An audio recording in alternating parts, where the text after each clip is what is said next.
ખેડૂત મિત્રો, આપણને હું અત્યારે સૌરાષ્ટ્રના અમરેલી જિલ્લાની મુલાકાતમાં લઈ જઈ રહ્યો છું. અહીંયા અમરેલીની નજીક આ ઠેબી નામનો ડેમ છે. અહીંયા ડેમની નજીકનું જે ખેતર છે, આ ખેતરમાં ડુંગળીના પાકનું વાવેતર છે. ડુંગળીમાં નેટસપની પ્રોડક્ટનો વપરાશ ખેડૂતે કરેલો છે, તો એમને શું ફાયદા મળ્યા છે આપણે જાણકારી મેળવશું ખેડૂત પાસેથી. શું નામ છે તમારું? મનોજભાઈ. હવે આ ગામ કયું છે મનોજભાઈ? ગરિયા ગામ છે. આ ખેડૂતના મતલબ ખેડૂત કોણ છે? જમીનના માલિક રતિભાઈ સાવલિયા. રતિભાઈ સાવલિયાનું ખેતર છે. હવે આ કેટલા વીઘાની ડુંગળી છે? 6 વીઘાની ડુંગળી છે. 6 વીઘાની ડુંગળી છે. તો 6 વીઘાની ડુંગળીમાં તમે નેટસપની કઈ પ્રોડક્ટનો વપરાશ કરેલો છે? અમે આ એનકે પાયેલી છે. આમાં 6 વીઘામાં ત્રણ ડબલા. કેટલી વખત આપ્યું છે? 6 વીઘામાં 2 વાર આપેલું છે. 2 વખત. કેટલા દિવસથી શરૂઆત કરી હતી? અમે 15-20 દિવસથી ચાલુ કરી દીધી. પહેલો રાઉન્ડ પછી અને બીજો રાઉન્ડ 15-20 દિવસ પછી પાછો આપેલો. બીજી વાર આપેલું. આ 2 વખત તમે પિયત આપેલું છે. હવે આ સિવાય તમે આ પિયત સિવાય નેટસપની કઈ પ્રોડક્ટનો ઉપયોગ કરેલો છે? અમે આ બાયોફિટ 95 છે. હા, એ પંપે 5 ગ્રામ નાખવી છે. હા. અને આ છે બાયોફિટ સ્ટીમરીજ.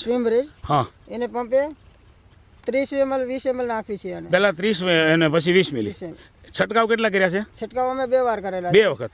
હવે એ છંટકાવ કેટલા દિવસ પછી કર્યા હતા? આ છંટકાવ 1.5 મહિને કર્યો હતો અને 2 મહિને કરેલો છે. અચ્છા, એવી રીતે 2 છંટકાવ છે. પછી બીજું શું વાપરેલું છે? અને આ ઇન્ટેક છે. ઇન્ટેક તે ઇન્ટેક છંટકાવ માટે એ પંપે 30 નાખી છે. હા, પંપે આનો 2 વાર છંટકાવ કરેલો છે. 2 વખત એનો છંટકાવ છે. પછી અને આ રેપઅપ છે. આ ફૂગ માટે છે. અચ્છા, એના કેટલા રાઉન્ડ છે? એના 2 રાઉન્ડ થાય છે. ટૂંકમાં બધી જ વસ્તુ તમે 2 વખત ઉપયોગ કરેલી છે. હવે તમે વાત મને એ કરો કે તમારા આ પાકની અંદર તમને આ ડુંગળીમાં ફાયદો શું દેખાય છે? ફાયદો અમે પોર જે અમારે ડુંગળી હતી, હા, એમાં અમારે પાકમાંથી આવી ગયું ને અમે આ પ્રોડક્ટ વાપરેલો છે. ગયા વર્ષે આ તમારા આ ખેતરમાં ડુંગળીની શરૂઆત મતલબ પાકમાંથી ડુંગળી હતી ત્યારે તમે આની શરૂઆત કરી હતી? હા, તો શરૂઆત કરેલી છે અમે. આમાં શું ફાયદો થયો હતો? ઘણો ફાયદો છે. નહીં, ગયા વર્ષે ડુંગળીમાં તમને ફરક શું દેખાણો હતો? ફરક એ છે કે પોર અમે બહુ દવા છાંટી હતી. રાત ને દિવસ દવા છાંટેલી છે. અને ઓન છે તમે 2 વાર દવાએ નિરાશ છે. અમારે 2 વાર દવાએ નિરાશ છે. હવે ગયા વર્ષ કરતા તમારા પાકમાં શું ફરક દેખાય છે? પાકમાં છે ને પોર અમારે નાના ડુંગળી થઈ ગઈ. એનાથી ડબલ છે ડુંગળી. એનાથી ડબલ છે ડુંગળી. હવે ડુંગળી જરા મને ખેંચીને બતાવો તો. દોસ્તો, અહીંયા લાઈવ ડુંગળી ખેંચાય છે, તમે જોઈ રહ્યા છો. બે ચાર ગાંઠ ખેંચી લો ને આજુબાજુમાંથી. માટી છે. દોસ્તો, અહીંયા તમે જોઈ રહ્યા છો કે માટી એકદમ આસાનીથી ખરી જાય છે. અને આમાં મૂળનો વિકાસ તમને કેવો લાગે છે સાહેબ? મૂળ સાહેબ આમાં પોર નાના મૂળ હતા. આનાથી 3 ગણા મૂળ છે. એના કરતાં દોસ્તો, આ જે મૂળનો વિકાસ હું પૂછી રહ્યો છું એટલા માટે, વધારે જેટલા મૂળ હોય એટલા વધારે જમીનમાંથી ખોરાક ખેંચી શકે. તમે ગમે ત્યાંથી ઉપાડશો ડુંગળી. આ કેરો છે. હા, ખેંચો બતાવો. દોસ્તો, એકદમ આસાનીથી ડુંગળી ખેંચાઈ જાય છે. આના ગાંઠિયા કેટલા મોટી સાઈઝમાં છે, ગાંઠો કેટલી મોટી છે. હવે જરા માટી ખખેરી નાખો તો સાહેબ. જોઈ લો તમે, એકદમ આસાનીથી એની મેળાઈ માટી ખરી જાય છે. આટલી જમીન પોચી થઈ ગઈ છે. હવે ઊભી કરી નાખો ડુંગળી.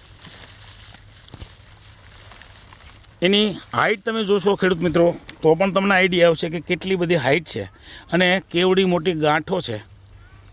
હા, આ સાઈઝની જો ગાંઠો હોય તો ખરેખર આ ઉત્પાદનમાં કેટલો વધારો મેળવી શકાય એ તમે નજરે નિહાળી રહ્યા છો. એકદમ આ જે મૂળ છે, માટી ખંખેર્યા પછી એકદમ ચોખ્ખા થઈ ગયા છે અને ધોવાની કોઈ જરૂર નથી. હજી આ ડુંગળી કેટલા દિવસ ઊભી રહેશે? હજી આ 15 થી 20 દિવસ ઊભી રહેશે. 15 થી 20 દિવસ ઊભી રહેશે. તો આમ ગયા વર્ષ કરતાં તમને પાકમાં કેવું લાગે છે? આમાં પાકમાં સારામાં સારું છે. અમે આ દવા 1 વર્ષ ચાલુ કરી છે. હા, ચીકનો અમારે નિરાશ છે. ખર્ચ ઓછો છે. નિરાશ છે એટલે ખર્ચ ઓછો છે અને મહેનતે ઘટી ગઈ છે. માત્ર 2 છંટકાવ તમે આના કર્યા છે. આમાં બીજી કોઈ દવા છાંટેલી છે તમે? નહીં, બીજી નથી છાંટેલી. આ એક જ દવાથી તમારી ડુંગળીનું ઉત્પાદન લીધું છે? એક જ દવા છાંટેલી. તો ખરેખર આ વસ્તુ વાપરવાથી આમ તમને ખેડૂત વિશે તમે શું કહેવા માંગો છો? આ વસ્તુ વાપરે તો ખેડૂતને કેટલા ફાયદા થાય? ખેડૂત માટે તો આ ફાયદા છે. હું તો કહું જ્યારે કે આ વાપરો ચાવથી સારું છે. સારું છે. આવું ઉત્પાદન છે ખેડૂત મિત્રો. તમે જોઈ રહ્યા છો કે આ કેવું ઉત્પાદન છે, કેટલી લીલી ડુંગળી છે, આટલી મોટી ગાંઠ છે અને આટલા બધા મૂળનો વિકાસ છે. અને એમણે જે ડુંગળી ખેંચી છે એકદમ આસાનીથી ખેંચાય છે. એકાદી 2 ગાંઠ ખેંચો તો ત્યાંથી હજી જોઈ લો મિત્રો, આવી રીતે માટી આસાનીથી ખખેરાઈ જાય છે. બસ આવી જાઓ હવે.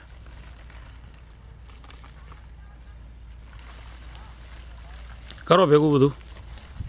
દોસ્તો, આ છે નેટસપની પ્રોડક્ટની તાકાત. આવી સારી ગાંઠો છે, આટલો લીલો છોડ છે અને હજી ખેંચવાને 15-20 દિવસની વાર છે, છતાં ડુંગળી હજી લીલી છે. તો આ પરિણામથી આમ ખરેખર ખેડૂતને સંતોષ થાય કે ના થાય? થાય.